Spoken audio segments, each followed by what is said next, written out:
In this video, I'll show you how to check and change drawing units in AutoCAD easily. Getting your units right is important for accurate measurements and professional drawings. Start by typing units in the command line and press enter. This opens the drawing units dialog box where you can check the current settings.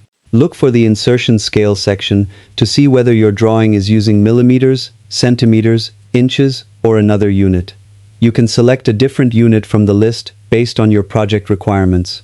However, remember that changing the unit setting does not automatically resize objects already in your drawing. For example, if your rectangle was created at 90 by 120 centimeters and you switch the units to millimeters, the object itself will not automatically become larger. If your existing drawing needs to match the new unit system, use the scale command. Select the objects, specify a base point, and enter the correct scale factor. Always check your dimensions after scaling to make sure everything is accurate. That's how you can quickly check and change units in AutoCAD.